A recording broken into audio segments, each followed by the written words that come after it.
Hi, everyone, and welcome back to the Rise Factor. Today, I am really honored to have Carlie Barnett joining me. Thank you so much for coming on to the Rise Factor. Oh, thanks for having me, Sarah. It's nice to be here.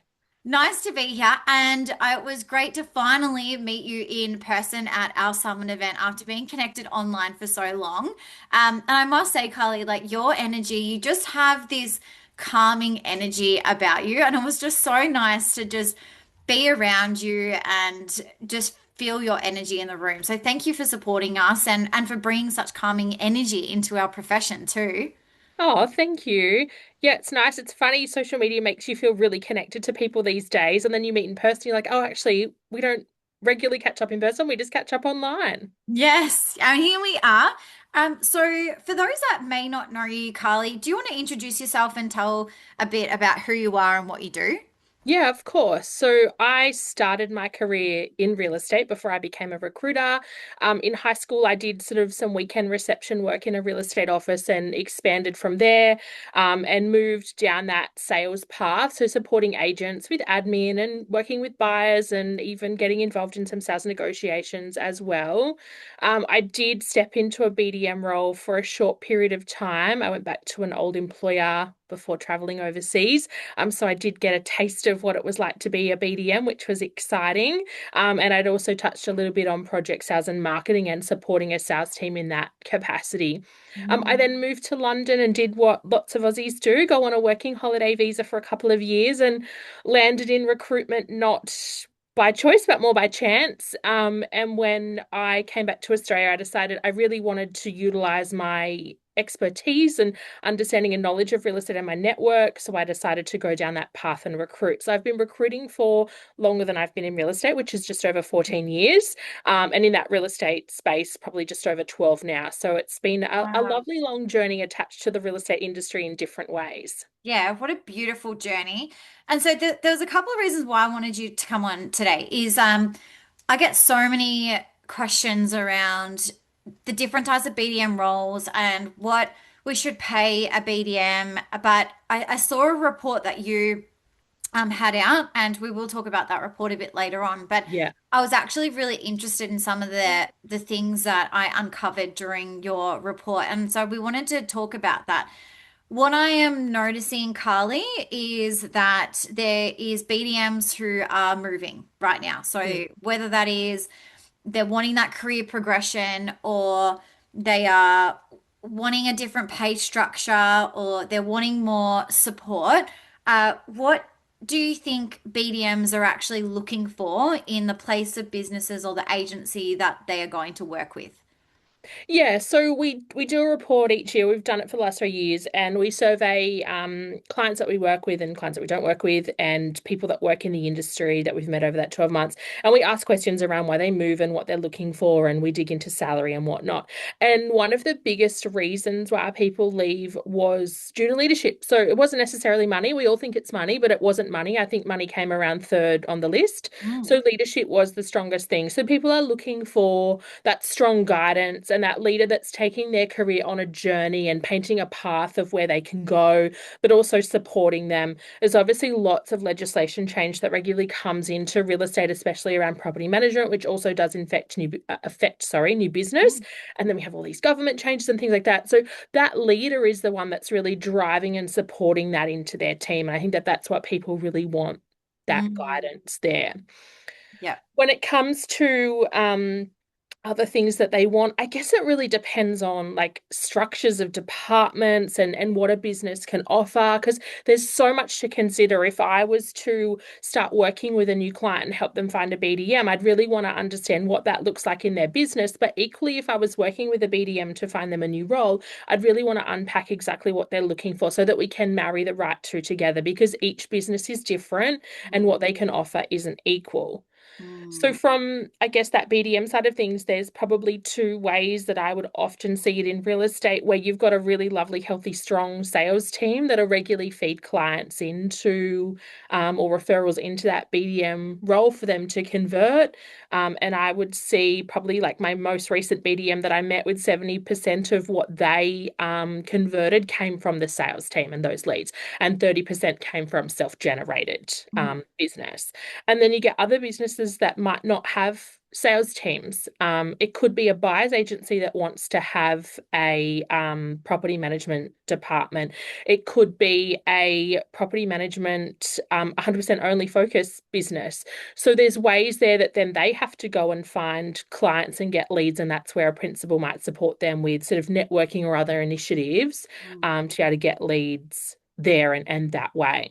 Yeah, it's so interesting. So a couple of things I just want to unpack a little bit further. Mm, So with business development managers that you're speaking to at the moment, or perhaps that you place, one of the things that you spoke about was leadership. And now, from my experience, there are a lot of leaders that have never actually been a BDM before or been a mm, property manager before.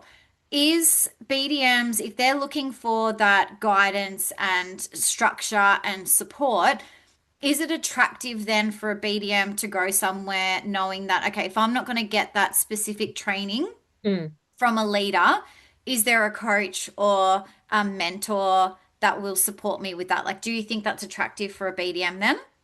Yeah, absolutely. Like people want to know what that career path looks like. It's not often that you'll get a candidate, we would call it a plug and play candidate. Like you can go, "Hey Sarah, welcome aboard. There's your desk, there's the phone, there's your laptop, off you go." Like Mm, that just doesn't work anymore like it used to. So they want all the other tools, and mentoring and coaching does come into that. And mentoring coaching does fall into that leadership piece as well. So whether it's from someone in-house, so they might be, if they're the only BDM in the business, sitting in on sales meetings and listening to different sales dialogue and tactics and what's happening in the market and learning from the team, being a part of those PM meetings, maybe having some one-on-one sessions with a principal or someone else in the business, or working externally with a coach, or going to training days and being around other people that are in those BDM roles and understanding like what dialogue's working for them, what fees are people charging, how are people going out there to win business, what challenges are they coming up against, so mm, that this person can learn how to handle those challenges and those objectives. So I think it's important. It's like anything,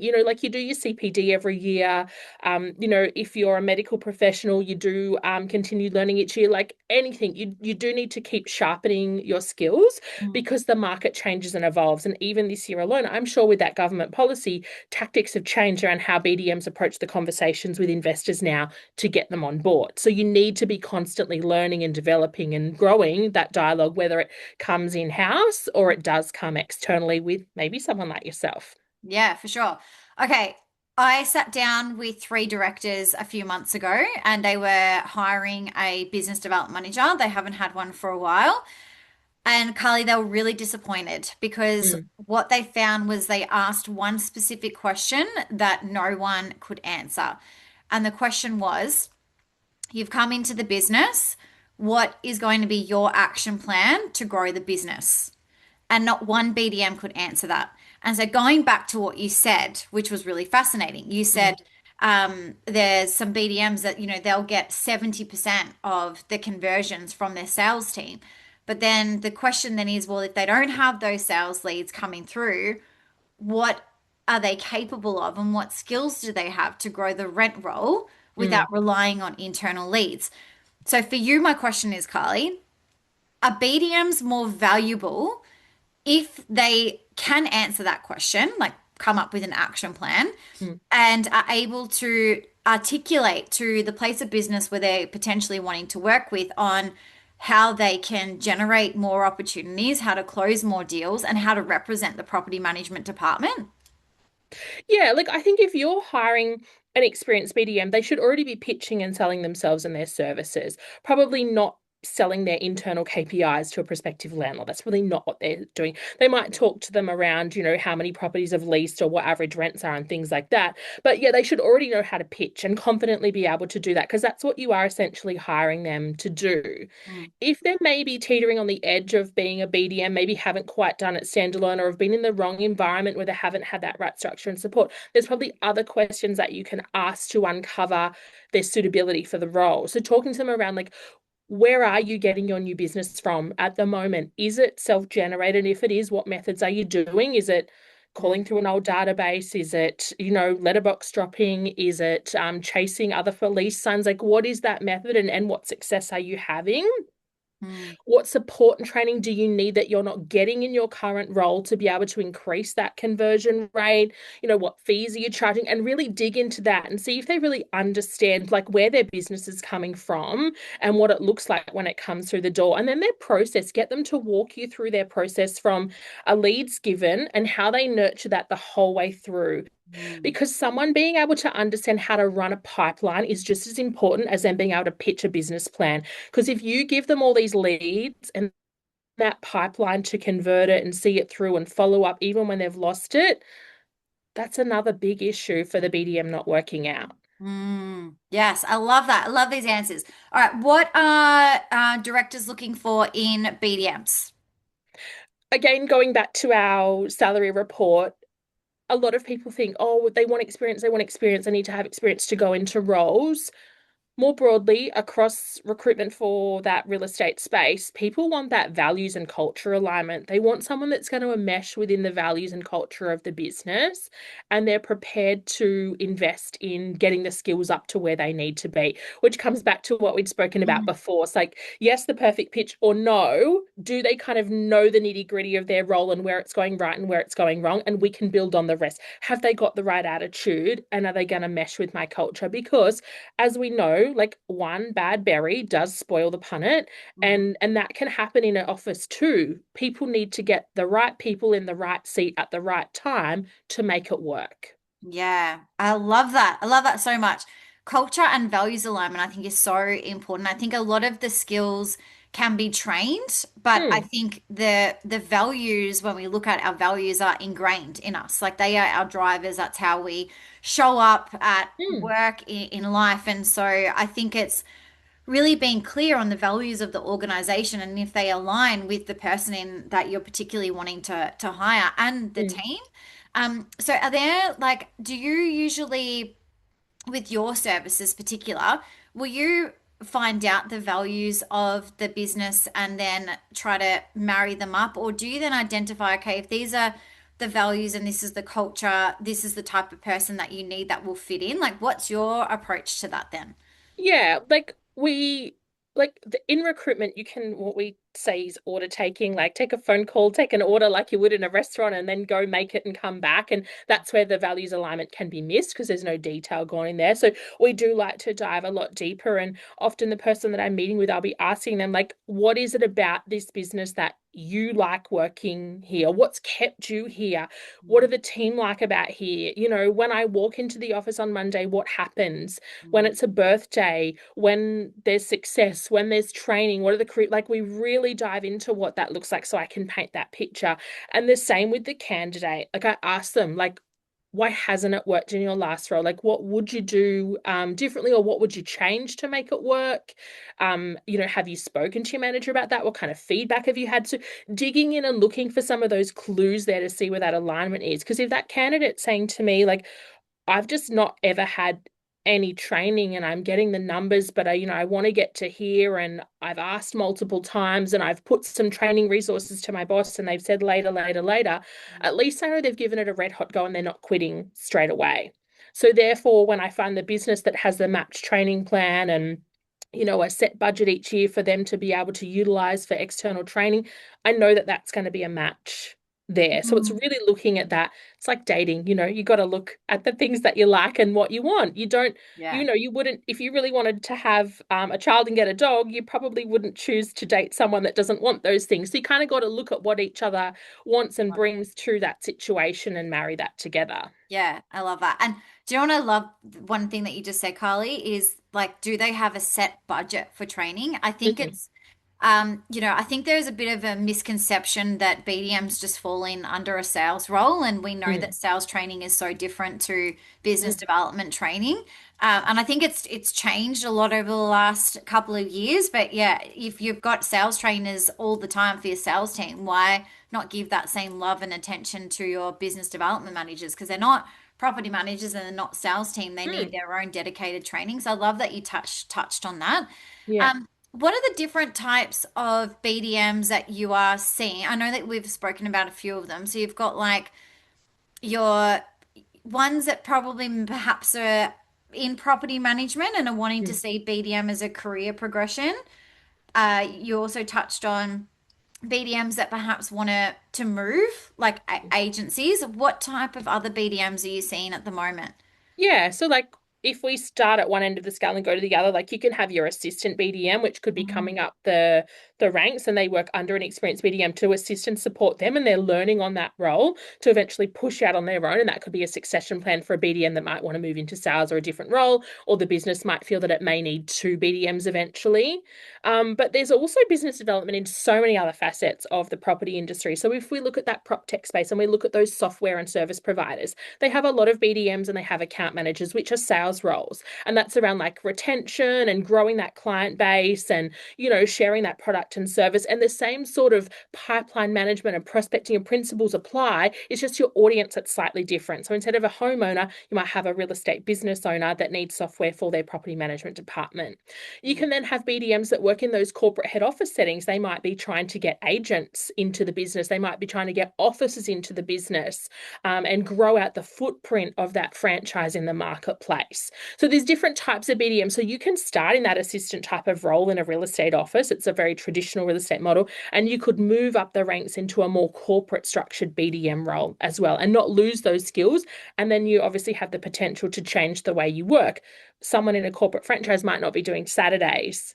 mm. Someone in prop tech might not be doing Saturdays, but they could be traveling around to events and different things to network. So the role can evolve and grow, and it can stay exciting for you as your skills, change and need to develop for different BDM roles. Yeah, for sure. Uh, I would love to ask you a question around, okay, if I'm a BDM and I want to change offices because let's just say values don't align, or Mm. perhaps they're wanting to maybe have a bit more flexibility and autonomy around how they do BDM. What are some things that you could suggest to a BDM to help them put their best foot forward to another agency or director? So I guess it like first and foremost, I'd be looking at what are the reasons why you want to make a move and sit down and type it out in notes on your phone or write it down and really get it crystal clear on like what's not working in my current role and what do I need to make my next role work, and what are my top three things that are going to be really important to me. Is it flexibility? Is it the salary? Is it my earning potential with my commissions? Is it the location of the office? Is it the training? So look at those things. If you're not clear on that, how are you going to know it's the right fit when you get offered that opportunity? You're probably not. So get clear on that. You can obviously then go down the path of finding an opportunity yourself as a BDM. You can align with a recruiter, and with a recruiter, we would talk through those things as well. And we tend to then know the businesses that can offer what you're looking for. We can also give advice around what might not be achievable on that wish list. Mm, If someone said to me, I don't want to do any form of prospecting, I never want to be in the office, I just want all the leads coming, I never want to leave the house, I might say, look, I don't know that that's a realistic expectation for the types of BDM roles that sit in traditional real estate offices that we recruit for. So you'd have to be prepared to be open to that yeah. feedback and to listen to what's realistic in the marketplace, because some things are nice to haves, but they're not necessarily essential to have to do your role. Yeah, for sure. All right, let's talk about and I know I think you said this was about third down the list in terms of like salary expectations. And again, that's a question that I get asked all the time around like wages or what do I pay a BDM? And I'm sure that this would differ depending on what type of BDM they have, if Mm. they're like a closer or if they're someone that, needs to go and get opportunities, if there are what certain metrics that the business has in place. But typically, what are you seeing at the moment is a realistic expectation on what a BDM should be paid at the moment? So I think like with a BDM role for the person that's hiring and the person that's looking for the role, it's really important to remember it is a it's a sales role. Mm, And there are commissions that come with it. And those commissions are going to be what tops up your salary and make it a really nice income for you. Attaching yourself to a super high base salary is probably not going to be the best outcome for your overall earning potential because it comes at a price. It means that you could have really, really high targets or KPIs to be able to cover your cost of seat in the business before you can see those commissions. So it's really important to understand those BDM roles. it's not always like that giant salary. It's very commission driven, so really focus around that.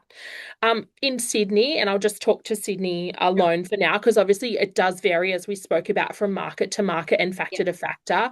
But last year, BDMs in Sydney were earning between that 78,000 package to that 110. Now there could be some that sit slightly over that. There's some that sit in the middle. There's some award wages that might put them slightly under the 78. But then there's other things that are important around like experience, commission structure. And there's so much that goes behind it than just the salary. So I guess I'm trying to say like don't get sort of too caught up in that. Mhm. For businesses, just to add a bit of a side there, and it comes back to the training budget that we spoke about before, for businesses that listen to 110 and go, oh my God, I absolutely could not afford to pay a BDM that's okay. Like each business has its own budget and that's fine. Like as recruiters, we always work to that, and your budget will always get you a certain candidate, just like your budget will always get you a certain property. There are other ways that you can negotiate and offer things to a potential employee, like a training budget or like some flexibility or like some coaching that doesn't necessarily equate to a really high salary. It can be other value add things that can help them do their role and earn more commissions. And therefore, it's a win-win for everyone. Yeah, I think that's a brilliant advice. I think what from experience has been a BDM from multiple offices and then working with BDMs, I think that I think there's got to be an understanding that your base salary should just get you by, Mm, like you should just be able to live like comfortably off your salary. But when we look at the BDM and being that you are in a type of sales role and it is typically commission, then you need to work for that mm, commission, right? And there's so different many structures, and you've probably seen it too, Carly, in what that incentive is. Is it do you get a commission per property, or do you get a commission after you have met your monthly targets, or is it you get a certain amount and then when you get your yearly target, you'll get a higher percentage? When I was a BDM, I was on a very low salary, and then the more value that I brought to the business and understood the numbers and what I brought in, then I was able to negotiate my salary up because of the incentives that I brought mm, in and my initiative. As well as having different incentives around things that, around the letting fee. If I was to achieve a higher letting fee or mm, the double AMI per property went up, I was incentivized more for that. I think I really love the tiered option. So it's like, okay, baseline, uh, because we don't just want to talk about numbers either, Carly, right? Like I think that's a bit mm, old school in terms of real estate now. I think a lot more BDMs are aware that, you need to generate a certain amount of revenue per property and mm, per year. And so depending on what that is, being incentivized commissions for that.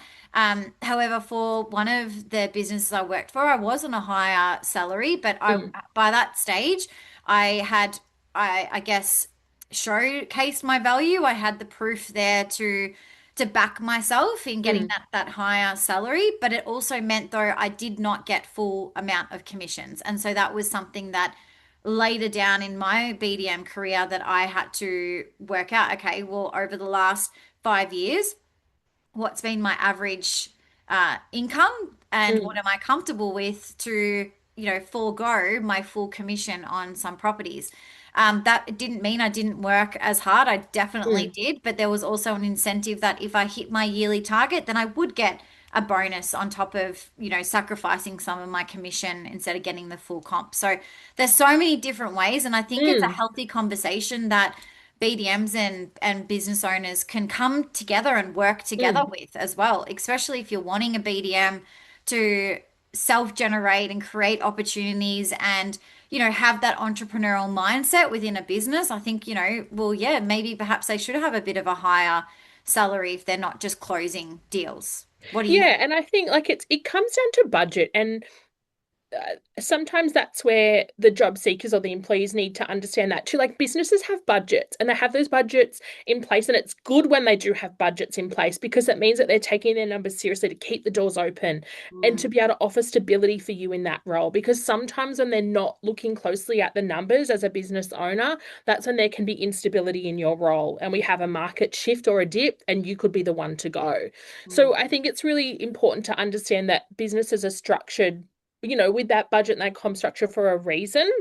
But equally, if you don't have the 110K budget for the BDM, that is fine too. But let's find what we can get, the best value we can get for the budget you do have, if it's that Mm, 78K or that 80K or whatever it is, and look at what are the things that you're prepared to compromise on, but you might be able to get down the line your 110K person and build them into that and they add value and then you can afford to pay that. mm, Because sometimes chasing the big fish or going after the really big salary might not be the best outcome.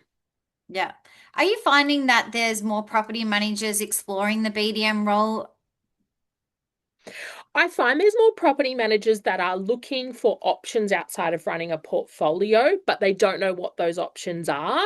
They don't want to lose their connection to the real estate industry. They might have worked really hard to get their license. They might still love real estate, or they don't know what to do with their skills. And BDM, a BDM role is absolutely one that I would always encourage them to explore, whether that is in a traditional real estate business Mm, or if it is in maybe like a prop tech group or something like that, where they're still connected to the real estate industry and there's value in the knowledge that they have mhm, and what they can bring. Because if you think about it, you're pitching, and your audience is probably already going to know this, you're pitching to a landlord about the property management process. As a property manager, you know the property management process.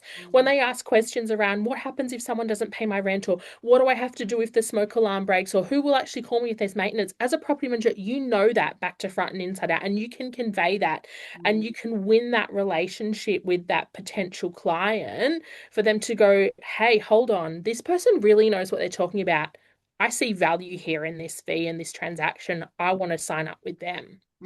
yeah, for sure. All right, I'm a director. I want to attract new staff, right? Like we're perhaps growing or perhaps, replacing. I mean, it's no surprise or a shock that there are so many property management positions available right now. So Mm. if I want to attract the best candidate, someone that is, aligned with the company and the vision and the values, what would be your advice for these directors or business owners to attract the great and right staff? So first and foremost, I'd make a decision of, am I going to go and recruit this myself or am I going to work with a recruiter? So make that decision. If you're going to recruit it yourself, the same methodology will apply. So if you go to work with a recruiter, my advice would always be just to work with one. Don't go to multiple. It's just like a listing. You don't encourage your team to work on open listed stuff. It's better to work with just one recruiter, one message in the market. Then you want to get clear. And these are the top three things that I would say to get clear on. One, flexibility. Now, flexibility doesn't mean that they have to work from home every day. It might be a little bit of flexibility if it's someone that needs to have a day off through the week because they might be studying. And they work on Saturdays, they take a specific day off. So there's flexibility around what that day is. It might be some flexibility around start and finish times. It might be some flexibility for them to actually work Saturday and take a weekday off for other reasons. It could be a work from home day, but flexibility, looking at, okay, where can my business sort of push or pull there to be a bit flexible and not keep this as a rigid 9 to 5, because it's a sales role and it's not going to fall into a 9 to 5. So there needs to be some give and take. So Mm, that needs to be most important.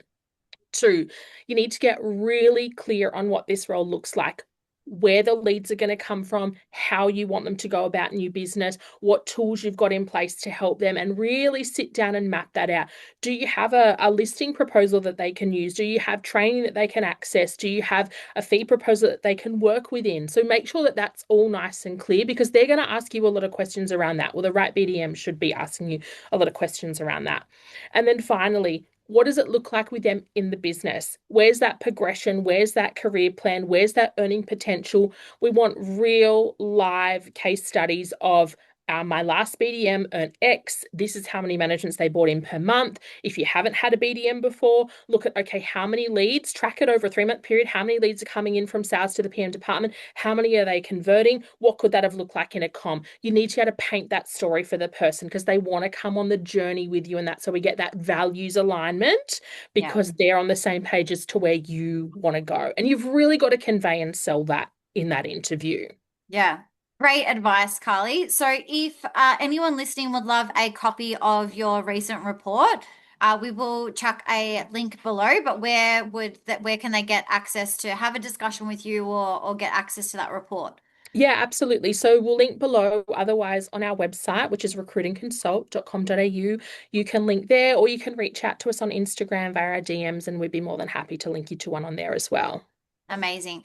Carlie, I really appreciate you coming on. We covered so much. We covered, what BDMs are looking for, attracting staff, why we're seeing people moving, culture and values, the different types of BDMs, the report on wages, and your expertise and your value that you have provided today has been phenomenal. And I think anyone would be so privileged to work with you and the team to help them find the ideal candidate and have that perfect match like that you said earlier.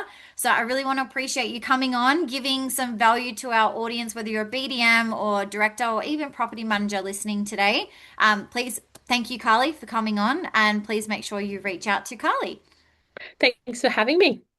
And as always, everyone that is watching, keep rising.